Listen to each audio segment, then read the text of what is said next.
গতিকে কলিযুগৰ মানুহ আপোনালোকে মাত্ৰ 5 জনৰ ভিতৰত এজন হ'বলৈ যত্ন কৰিব। ভাগৱত শুনি সন্ত মহন্ত ভক্ত বৈষ্ণৱ সাধু এই 5 জনৰ ভিতৰত যদি এজন হ'ব পাৰে আপুনি গৃহতে থাকি মুক্তি লাভ কৰিব পাৰিব। আমাৰ এই কেইজনৰ স্বভাৱটো কেনেকুৱা? পদুম ফুলৰ দৰে থাকে। পদুম ফুলৰ বৈশিষ্ট্য কি? বোকা পানীতে সৃষ্টি হয়, কিন্তু বোকা পানীয়ে কোনোদিন পদুম ফুলক লিপ্ত কৰি ৰাখিব নোৱাৰে। পদুম ফুল সদায় বোকা পানীৰ ওপৰত থাকে। আমাৰ সন্ত মহন্ত ভক্ত বৈষ্ণৱসকল মই দিয়া ধন ধান টকা পইচা গাড়ী মটৰ পকা ঘৰ দুৱাৰ ঐশ্বৰ্য বিভূতি ব্যৱসায় চাকৰি তাতে থাকে, কিন্তু লগত নিব নোৱাৰা ধনৰ মোহে মোত ভকতি কৰি মুক্তি পোৱাৰ পৰা তেওঁলোকক বঞ্চিত কৰি ৰাখিব নোৱাৰে। আমাৰ এই সকল মানুহ কেনেকৈ থাকিব লাগে?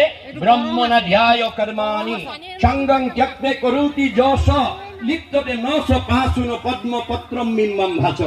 আমি কেনেকৈ থাকিব লাগে? পদুম ফুলৰ দৰে। আমি দেহাসমতে থাকক, কিন্তু ভাৱেৰে ঈশ্বৰক চিন্তা কৰি থাকক। বছ সহজ উপায়।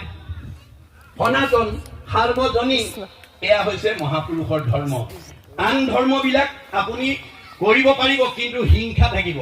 কৰৈ নানা হিংসা ধৰ্ম নানা দেৱ পূজৈ পুণ্য ক্ষয় ভৈলে দুনাই নৰকত মজৈ। অন্য ধৰ্মত হিংসা ধৰ্ম আছে, প্ৰাণী হিংসা কৰিব, বলি দি পেলাই আপুনি পুণ্য অৰ্জন কৰিব পাৰিব, কিন্তু সেই পুণ্য লৈ আমি কলৈকে যাব পাৰিম? স্বৰ্গলৈকে যাব পাৰিম। স্বৰ্গত আকৌ সেই পুণ্যবিলাক খাই শেষ কৰাৰ পিছত আকৌ ধাক্কা মাৰি পঠাই দিব, যা পুণ্য লৈ আহা, পপীয়া তৰা হৈ আকৌ নামিব লাগিব। শংকৰদেৱে কৈছে যিটো ধৰ্ম আচৰণ কৰিলে পুনৰ নৰকলৈ নামি আহিব লাগে, সেই ধৰ্ম মই তোমালোকক দিয়া নাই।